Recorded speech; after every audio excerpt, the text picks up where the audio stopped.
আসসালামু আলাইকুম। এটিএন বাংলার নিউ ইয়র্ক স্টুডিও থেকে ইউএস পরিক্রমায় সবাইকে আমন্ত্রণ জানাচ্ছি। আমি ফকির সেলিম। যুক্তরাষ্ট্রের প্রবাসী বাংলাদেশিদের অনুষ্ঠান এবং মূলধারার উল্লেখযোগ্য কিছু ঘটনা নিয়ে আজকের ইউএস পরিক্রমা। প্রথমেই শিরোনাম। মুসলমানদের স্বার্থে নিউ ইয়র্ক স্টেটে মুসলিম আমেরিকান অ্যাডভাইজারি কাউন্সিল নতুন বিল উত্থাপন। সহজ হয়েছে যুক্তরাষ্ট্রের সিটিজেনশিপ পরীক্ষা, বেড়েছে সিটিজেনশিপ পাওয়ার হার এবং কমেছে সিটিজেনশিপের আবেদন বাতিল হওয়ার পরিমাণ। এবং স্কুলের অঙ্ক বইতে দাস এবং প্রহার শব্দ নিয়ে ছাত্রছাত্রী ও অভিভাবকদের প্রশ্ন নিয়ে প্রতিবেদন। শুনছিলেন শিরোনাম, এবার বিস্তারিত। শুরু করছি নিউ ইয়র্ক এবং এর আশেপাশের প্রবাসী বাঙালি বাংলাদেশিদের সংবাদ দিয়ে। যুক্তরাষ্ট্রে ইসলাম এবং মুসলমানদের স্বার্থে কাজ করার জন্য প্রথমবারের ন্যায় নিউ ইয়র্ক স্টেটে মুসলিম আমেরিকান অ্যাডভাইজারি কাউন্সিল নামে একটি বিল তুলেছেন নিউ ইয়র্ক স্টেটের অ্যাসেম্বলিম্যান এরিক। নিউ ইয়র্কের 10 লক্ষাধিক মুসলমানদের জন্য আলাদা ধর্মীয় ছুটি সহ বিভিন্ন সুবিধা প্রদানের কথা মাথায় রেখে এই বিল তোলা হয়েছে। গত সপ্তাহে বাংলা পত্রিকায় বাংলাদেশি কমিউনিটির সাথে এক মত বিনিময় সভায় অ্যাসেম্বলিম্যান এরিক এ কথা বলেন। It's titled the Muslim American Advisory Council. It's the first time in the history of New York ever in this state has something been introduced in law or to go into the legislature in this form or fashion. I cannot be in the legislature and to sit and to hear negative things come from our government that puts a bad name on Islam. It's not correct and it's not fair and it's not the way of Islam. তিনি বাংলাদেশি কমিউনিটির উন্নয়নে সহযোগিতার আশ্বাস দেন। Head crime সহ বাংলাদেশি অভিবাসীদের উপর নির্যাতন বন্ধে কাজ করার প্রতিশ্রুতিও দেন। তিনি কয়েকটি বিল উত্থাপন করার কথাও বলেন। এর মধ্যে রয়েছে অন্তঃসত্ত্বা নারীদের বিশেষ ছুটি দেওয়ার বিল, বাচ্চারা 26 বছর পর্যন্ত মেডিকেল সুবিধা পাওয়ার বিল। অ্যাসেম্বলিম্যান এরিক বলেন, ইসলামের শিক্ষা নিয়ে তিনি কাজ করে যাচ্ছেন। এই দেশে অনেক গির্জা রয়েছে, মসজিদও রয়েছে এবং আরও মসজিদ ও ইসলামিক সেন্টার নির্মাণ করে ধর্মীয় সহনশীলতা রেখে ভ্রাতৃত্ব বজায় রেখে কমিউনিটির উন্নয়নের চেষ্টা করে যাওয়ার কথাও তিনি বলেন। হেড ক্রাইম ও বাংলাদেশি অভিবাসীদের প্রতি বৈষম্যমূলক আচরণের প্রতিবাদ করতে তিনি সকলের সাথে একাত্মতা প্রকাশ করেন। অধিকার আদায়ে বাঙালিদের আন্দোলন এবং সংগ্রামের ইতিহাস অতি পুরাতন। মিছিল, মিটিং, হরতাল, বিক্ষোভ, ভাঙচুর সহ নানা স্টাইলে যুগ যুগ ধরে আন্দোলন সংগ্রামে অভ্যস্ত বাংলাদেশের মানুষ সম্প্রতি রোড মার্চ, মানববন্ধনের ন্যায় অহিংস এবং শান্তিপূর্ণ আন্দোলনের কর্মসূচি বিশ্ববাসীর নজর কেড়েছে বাংলাদেশের। প্রবাসে, বিশেষ করে নিউ ইয়র্কে এই ধরনের আন্দোলন দেখে অভ্যস্ত প্রবাসী বাংলাদেশিরা বাংলাদেশের রোড মার্চ নিয়ে এভাবেই মন্তব্য করেছেন। জেলা, উপজেলা এবং বিভাগীয় বৃহত্তর চট্টগ্রামে যে জনসভায় খালেদা জিয়া তার সাবলীল ভাষায় যে রোড মার্চের সফলতা সে আদায় করার জন্য জনগণের কাছে সে তার দলীয় ভাবমূর্তি তুলে ধরেছেন। তবে আমি মনে করি যে এই রোড মার্চ করা ঠিক আছে। ভাঙচুরের চেয়ে আমার মনে হয় রোড মার্চ অনেক ভালো। রোড মার্চ হরতালের চেয়ে অনেক ভালো। জাতীয়তাবাদী শক্তি সেই কাজগুলি করতেছেন। আগামীতে গণমিছিল, সমাবেশ, ঢাকা চলো সমাবেশ যাতে সাফল্য হয় এই কামনা করছি। খালেদা জিয়া যে রোড মার্চ করতেছে এটার জন্য একটা ভয়াবহ কারণ আছে। কারণটা হচ্ছে তার ছেলেরা যে দুর্নীতি করেছে এবং 21শে আগস্টের যে গ্রেনেড হামলা এবং যুদ্ধ অপরাধীদের যে বিচার এটাকে আড়াল করার জন্যই সে এই সমস্ত তালবাহানা করতেছে। আওয়ামী লীগ সরকার পতনের দাবিতে কেন্দ্রীয় বিএনপির রোড মার্চ কর্মসূচির সমর্থনে যুক্তরাষ্ট্র বিএনপি ও অঙ্গ সংগঠনের উদ্যোগে শনিবার জ্যাকসন হাইটসে এক বিক্ষোভ সমাবেশ অনুষ্ঠিত হয়। বিক্ষোভে যুক্তরাষ্ট্র বিএনপির নেতাকর্মীরা সরকারের নানা কর্মকাণ্ডের সমালোচনা করে দ্রব্যমূল্য নিয়ন্ত্রণ, বিদ্যুৎ সমস্যার সমাধান, টিপাই বাঁধ নির্মাণ বন্ধ সহ নানা কাজে ব্যর্থতার কথা বলে সরকারকে বিরোধী দল দমন পীড়ন থেকে সরে আসার আহ্বান জানান। আওয়ামী লীগ সরকারের দুর্নীতি ও স্বজনপ্রীতির সমালোচনা করে বক্তারা অবিলম্বে সরকার পদত্যাগের দাবি জানান। পরে পালকি রেস্টুরেন্টে নিউ ইয়র্ক স্টেট বিএনপি নেতা বদরুল হক আজাদের মাতা এবং সাংবাদিক কৌশিক আহমেদের পিতামাতার মৃত্যুতে এক শোক সভার আয়োজন করা হয়। সভায় বক্তারা তাদের বিদেহী আত্মার মাগফিরাত কামনা করে দোয়া করেন। প্রবাসে আমরা একা নই এই স্লোগানে বিশ্বাসী বৃহত্তর ময়মনসিংহ তারুণ্য রোববার জ্যাকসন হাইটসের মুম্বাই গ্রিল রেস্টুরেন্টে এক সভায় ময়মনসিংহকে অবিলম্বে বিভাগ হিসেবে ঘোষণা দেওয়ার দাবি জানান। সভায় বক্তারা অভিযোগ করেন আওয়ামী লীগ ও বিএনপি উভয়েই ময়মনসিংহকে বিভাগ করার প্রতিশ্রুতি দিলেও কেউ কথা রাখে নাই। অবিলম্বে তারা বিভাগ বাস্তবায়নের দাবি জানান সরকারের প্রতি। যুদ্ধ অপরাধীদের দ্রুত বিচার, টিপাইমুখ বাঁধ বন্ধ, বাংলাদেশের জাতীয় সম্পদ রক্ষায় সরকারের কার্যকরী ভূমিকার দাবি জানিয়েছেন জাতীয় স্বার্থ ও সম্পদ রক্ষা কমিটি যুক্তরাষ্ট্র। সংগঠনের নেতা জামান তপনের নেতৃত্বে রোববার জ্যাকসন হাইটসে এক বিক্ষোভ সমাবেশে তারা অবিলম্বে এই সমস্যার সমাধান করে বাংলাদেশের জাতীয় প্রাকৃতিক সম্পদ বিদেশিদের কবলমুক্ত করার আহ্বান জানান। বর্তমান মহাজোট সরকারের 3 বছরের সফলতা তুলে ধরে যুদ্ধ অপরাধীদের দ্রুত বিচার করার আহ্বান জানিয়েছেন new York state Awami League নেতৃবৃন্দ। রোববার জ্যাকসন হাইটসের পালকি রেস্টুরেন্টে এক সভায় বক্তারা প্রবাসে বসবাসরত মুক্তিযুদ্ধের সপক্ষের সকল শক্তিকে ঐক্যবদ্ধ হয়ে শেখ হাসিনা সরকারের ডিজিটাল বাংলাদেশ গড়ার পরিকল্পনা বাস্তবায়নে সহায়তা করার আহ্বান জানান। তারা সরকারের উন্নয়ন কর্মকাণ্ডে বাধা সৃষ্টিকারী সকল শক্তিকে ঐক্যবদ্ধভাবে রুখে যুদ্ধ অপরাধীদের বিচার কার্য সম্পন্ন করতে সরকারকে সহায়তা করার জন্য দলীয় নেতাকর্মীদের প্রতি আহ্বান জানান। বাংলাদেশে জাতীয়তাবাদী শক্তির কর্মকাণ্ডে সমর্থন এবং শক্তি যোগানে যুক্তরাষ্ট্র বিএনপির কার্যক্রমকে বেগবান করতে সকলের প্রতি আহ্বান জানিয়েছেন তারেক পরিষদ আন্তর্জাতিক কমিটির চেয়ারম্যান আখতার হোসেন বাদল। রোববার জামাইকার একটি রেস্টুরেন্টে সাংবাদিকদের সাথে মতবিনিময় সভায় আখতার হোসেন বাদল বলেন, বিএনপি চেয়ারপারসন বেগম খালেদা জিয়ার বর্তমান আন্দোলন সংগ্রামে যুক্তরাষ্ট্র বিএনপির পক্ষ থেকে যে সাহায্য সহযোগিতা দরকার ছিল নেতৃত্বের দুর্বলতার কারণে তা দেয়া সম্ভব হচ্ছে না। এজন্য তার সংগঠনের নেতাকর্মীরা তাকে যুক্তরাষ্ট্র বিএনপির দায়িত্বভার নিয়ে কেন্দ্রীয় কর্মসূচি সফল করার অনুরোধ জানিয়েছেন। যুক্তরাষ্ট্র বিএনপির সভাপতি হিসাবে তাকে মনোনয়ন দেওয়ার জন্য কেন্দ্রীয় পর্যায়ে যোগাযোগ করা হচ্ছে বলে সাংবাদিক সম্মেলনে জানানো হয়। যুক্তরাষ্ট্র ছাত্রলীগের 64তম প্রতিষ্ঠাবার্ষিকী উদযাপন করা হলো বুধবার জ্যাকসন হাইটসের খাবার বাড়ি রেস্টুরেন্টে। অনুষ্ঠানটি বর্তমান ও প্রাক্তন ছাত্রলীগ নেতাকর্মীদের জমজমাট মিলন মেলায় পরিণত হয়।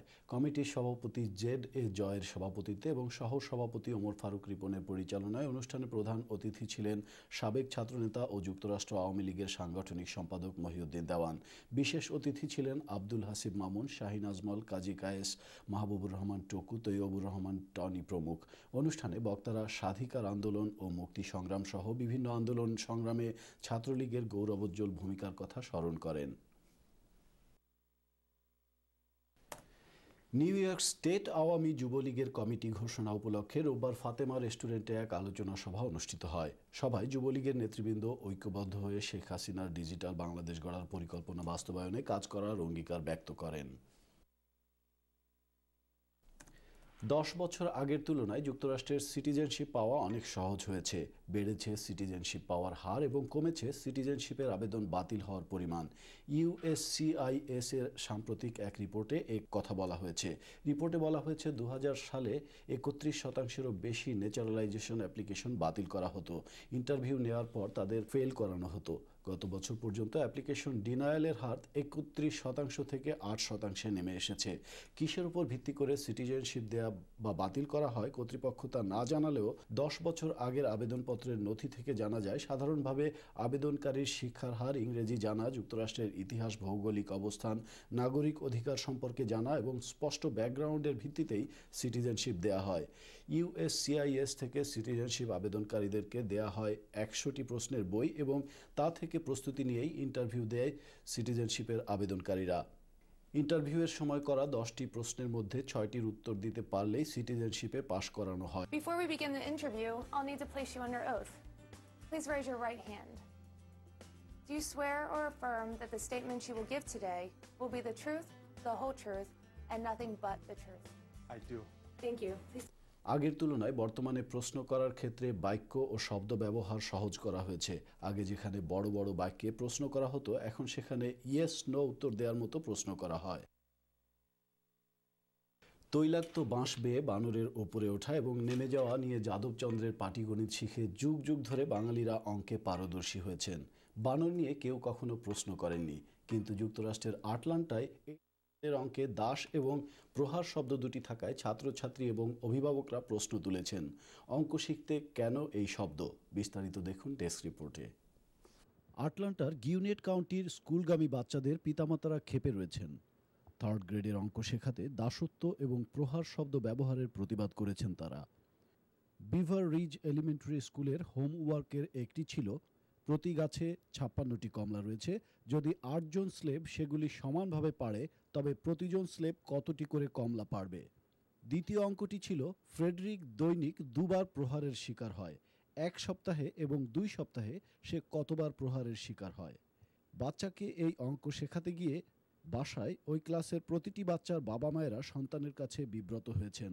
বাচ্চারা প্রশ্ন করেছে, অঙ্কের মধ্যে কেন স্লেভ এবং প্রহার শব্দগুলি রাখা হয়েছে, এগুলি তাদের জন্য ভীতিকর। I was furious at that point in time. Slavery or slave or beatings isn't a math problem. So, and that hurt. Whoever put together this paperwork and everything else, the schools and everything, shouldn't teach it this way. School কর্তৃপক্ষ জানিয়েছে, social studies এবং ম্যাথের cross curriculum করার প্রচেষ্টার কারণেই এই শব্দ ব্যবহার করা হয়েছে, তবে এটি সঠিক হয়নি একথাও স্বীকার করেছেন তারা। We understand that there are concerns about these questions and we agree that these questions were not appropriate. ভবিষ্যতে এমন হবে না বলেও প্রতিশ্রুতি দিয়েছেন ওই স্কুল কর্তৃপক্ষ।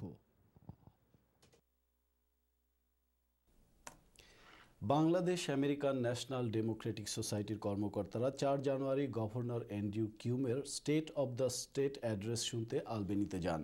তারা গভর্নর কিউমো ছাড়াও সাক্ষাৎ করেন অ্যাটর্নি জেনারেল, কন্ট্রোলার সহ ঊর্ধ্বতন কর্মকর্তাদের সাথে। আলবেনির নেতৃবৃন্দ আশা করেন বাংলাদেশিরাও একদিন মূলধারায় এসে আলবেনির দায়িত্ব নেবে। ইংরেজি শুভ নববর্ষ উপলক্ষে নিউ ইয়র্কের কুইন্স ভিলেজে বিশেষ আনন্দ উৎসবের আয়োজন করা হয় স্থানীয় কয়েকজন প্রবাসীর উদ্যোগে। 31শে ডিসেম্বর সন্ধ্যায় কুইন্স ভিলেজের বেল পার্ক কমিউনিটি সেন্টারে ব্যতিক্রমী অনুষ্ঠানে পরিবেশন করা হয় চলুন আজ হাসি শীর্ষক কমেডি। এছাড়া সঙ্গীত পরিবেশন করেন শহীদ হাসান, লেমন চৌধুরী, শাহরিন সুলতানা, আরজু মোমেন, তানভীর শাহিন, নারমিন, মোহিনী প্রমুখ। মেইনস্ট্রিম মিডিয়ার আলোচিত খবর। গত সপ্তাহে যুক্তরাষ্ট্রের মেইনস্ট্রিম মিডিয়ার আলোচিত খবর নিয়ে রয়েছে একটি ডেস্ক রিপোর্ট। মিলিটারি ও যুদ্ধ খাতে বাজেট কাট করছে যুক্তরাষ্ট্র। খরচ কমানোর জন্য ইউএস মিলিটারির আকার ছোট করার নাটকীয় ঘোষণা দিয়েছেন president Barack Obama. We have the opportunity and the responsibility to look ahead to the force that we are going to need in the future. অর্থনৈতিক মন্দা কাটিয়ে ওঠা এবং কংগ্রেসে মিলিটারি ও যুদ্ধ খাতের খরচ কমানোর জোরালো দাবির প্রতি সমর্থন জানিয়ে প্রেসিডেন্ট এই ঘোষণা দিয়েছেন। প্রেসিডেন্ট বলেছেন, ইরাক ও আফগানিস্তানের মতো দুটি যুদ্ধ জয় করতে যে খরচ হয়েছে ভবিষ্যতে আর তা হবে না। ইতিমধ্যেই ইরাক থেকে সৈন্য প্রত্যাহার করা হয়েছে। আফগানিস্তান থেকেও সৈন্য প্রত্যাহারের প্রস্তুতি চলছে। ভবিষ্যতে বিদেশে যুদ্ধবিগ্রহ চালাতে অত বেশি গ্রাউন্ড ফোর্স ব্যবহার করা হবে না। তার বদলে নেভাল ফোর্স ও এয়ার ফোর্স এবং কিছু আধুনিক প্রযুক্তি ব্যবহার করা হবে। রোবট দিয়েও যুদ্ধ চালানোর চিন্তা রয়েছে যুক্তরাষ্ট্রের। পেন্টাগন জানিয়েছেন 2015 সাল নাগাদ 5,70,000 থেকে ইউএস আর্মি ট্রুপ 4,90,000-এ নামানো হবে। এতে কিছু ঝুঁকি থাকলেও তা আধুনিক প্রযুক্তির মাধ্যমে মোকাবেলা করার পরিকল্পনা রয়েছে যুক্তরাষ্ট্রের। একই চেহারার দুটি মানুষ পৃথিবীতে খুবই কম হলেও অসম্ভব নয়। এর নাম যমজ। সাধারণত একই মায়ের গর্ভে জন্মে যমজ সন্তান। পৃথিবীর বয়স বাড়ার সাথে সাথে বাড়ছে যমজ মানুষের সংখ্যাও। কিন্তু কেন? এর পেছনে রয়েছে এক বিশেষ বিজ্ঞান। গবেষকেরা বলেছেন 1980 সাল থেকে বিশ্বে যমজ মানুষের সংখ্যা বেড়েছে 76%। এর কারণ হিসেবে তারা যা খুঁজে পেয়েছেন তা হচ্ছে অধিক বয়সে বৈজ্ঞানিক পদ্ধতিতে মাতৃত্ব গ্রহণ। ইনফার্টিলিটি ট্রিটমেন্টে এমনিতে যমজ সন্তান হওয়ার চান্স বেশি থাকে। তার উপর মায়েদের বয়স বেশি থাকলে হরমোনাল পরিবর্তনের কারণে সেই চান্স আরও দ্বিগুণ হয়। বেশি বয়সে মাতৃত্ব গ্রহণ করলে শুক্রাণুর সাথে একটির জায়গায় 2 বা ততোধিক ডিম্বাণু যুক্ত হয়ে যমজ সন্তান জন্ম নেয়। 20 বয়সী মায়েদের তুলনায় 35 বয়সী মায়েদের যমজ সন্তান হওয়ার সম্ভাবনা 35% বেশি থাকে। আর এইসব আইডেন্টিক্যাল যমজ বাচ্চাদের চেহারা, গড়ন থেকে শুরু করে মানসিক অবস্থাও হয়ে থাকে একই রকম। এবারে অন্যান্য স্টেটের প্রবাসী বাংলাদেশিদের খবর। আওয়ামী লীগ সরকারকে একদলীয় স্বৈরাচারী, অগণতান্ত্রিক এবং জনগণের আশা আকাঙ্ক্ষা পূরণে ব্যর্থ আখ্যা দিয়ে সরকার পতন আন্দোলনে বেগম খালেদা জিয়ার হাতকে শক্তিশালী করতে প্রবাস থেকে জাতীয়তাবাদী শক্তির ঐক্য মজবুত করার আহ্বান জানিয়েছেন যুক্তরাষ্ট্র বিএনপি নেতৃবৃন্দ। রোববার পেনসিলভেনিয়া বিএনপির উদ্যোগে ফিলাডেলফিয়ার আমেরিকান লিজন মিলনায়তনে এক প্রতিবাদ সভায় বক্তারা এ আহ্বান জানান। শাহ ফরিদের সভাপতিত্বে অনুষ্ঠিত সভায় প্রধান অতিথি ছিলেন ডাক্তার মুজিবুর রহমান মজুমদার। বক্তারা বলেন, বাংলাদেশের চলমান সমস্যা, দ্রব্যমূল্য নিয়ন্ত্রণ, বিদ্যুৎ সমস্যা, হত্যা, গুম, টিপাই বাঁধ এবং নতজানু পররাষ্ট্রনীতি সহ নানা কিছু নিয়ে সরকার বেকায়দায় রয়েছে। এসব সমস্যার সমাধান করতে আওয়ামী লীগ সরকার ব্যর্থ হওয়ার পরও দুর্নীতি ও বাকশালী শাসন কায়েমে তৎপর রয়েছে। এজন্য এই মুহূর্তেই সরকারের পদত্যাগ দাবি করেন তারা। নিউ জার্সির প্যাটারসনে বাংলাদেশ হিন্দু ধর্মীয় কল্যাণ সংস্থা নিউ জার্সির দ্বিবার্ষিক সম্মেলন অনুষ্ঠিত হয়। সম্মেলনে নিউ জার্সির বিভিন্ন শহর থেকে হিন্দু ধর্মীয় নেতারা তাদের বক্তব্যে জাতীয় সংসদে বাতিল হওয়া অর্পিত সম্পত্তি আইন অবিলম্বে কার্যকর করে জমির প্রকৃত মালিকের হাতে হস্তান্তর করার দাবি জানান। সম্মেলনে রতন চৌধুরীকে সভাপতি এবং বিশ্বজিৎ দেব বাবুলকে সাধারণ সম্পাদক ও মিল্টন দাসকে সাংগঠনিক সম্পাদক করে 35 সদস্য বিশিষ্ট একটি নতুন কার্যকরী কমিটি ঘোষণা করা হয়। মাতৃভূমি এবং প্রিয়জনদের ছেড়ে যুক্তরাষ্ট্রে বসবাসরত প্রবাসী বাংলাদেশিরা তাদের কাজ এবং জীবন নিয়ে ব্যস্ত। অনেকেই অভ্যস্ত হলেও কেউ কেউ ফেলে আসা জীবনের স্মৃতি আঁকড়ে চেষ্টা করছেন সামনের দিকে এগিয়ে চলবার। এসব সাধারণ প্রবাসীরা তাদের অতীত, বর্তমান এবং ভবিষ্যৎকে কিভাবে দেখেন তা নিয়ে নিয়মিত পর্ব প্রবাসীর চিন্তায় আজ দেখুন একজন প্রবাসীর বক্তব্য। আমার নাম শামসুল আলম। আমি আসলে 10 বছর ধরে নিউ ইয়র্কে আছি। আমি আসলে আমার ভাই বোন এবং দেশ বাংলার সব বাংলাদেশিকেই আমি মিস করতেছি। আমি যদি ব্যাক করতে পারতাম বাংলাদেশে, আমি বাংলাদেশি ভালো থাকতে পারতাম। এখানে যারা আসবেন তাদেরকে একটু সচেতন হয়ে আসা উচিত, কারণ বাংলাদেশের এবং এখানকার পরিবেশ অনেক ডিফারেন্স এবং এখানে আসলে মানুষ খুব কঠিন পরিশ্রম করে। বাংলাদেশে সেই পরিশ্রমটা করা উচিত এবং সেই পরিশ্রম করলেই বাংলাদেশে অনেক কিছু করা যাবে। কিন্তু আমরা এখানে আসি শুধু ডলারের উদ্দেশ্যে, কিন্তু আসলে স্বপ্নে শুধু ডলার পাওয়া যায়, কিন্তু বাস্তবে ডলার পাওয়া খুব কঠিন। ইউএস পরিক্রমার শেষ পর্যায়ে আমরা। শেষ করবার আগে শিরোনামগুলো জানিয়ে দিচ্ছি আরও একবার। মুসলমানদের স্বার্থে নিউ ইয়র্ক স্টেটে মুসলিম আমেরিকান অ্যাডভাইজারি কাউন্সিল নতুন বিল উত্থাপন। সহজ হয়েছে যুক্তরাষ্ট্রের সিটিজেনশিপ পরীক্ষা, বেড়েছে সিটিজেনশিপ পাওয়ার হার এবং কমেছে সিটিজেনশিপের আবেদন বাতিল হওয়ার পরিমাণ।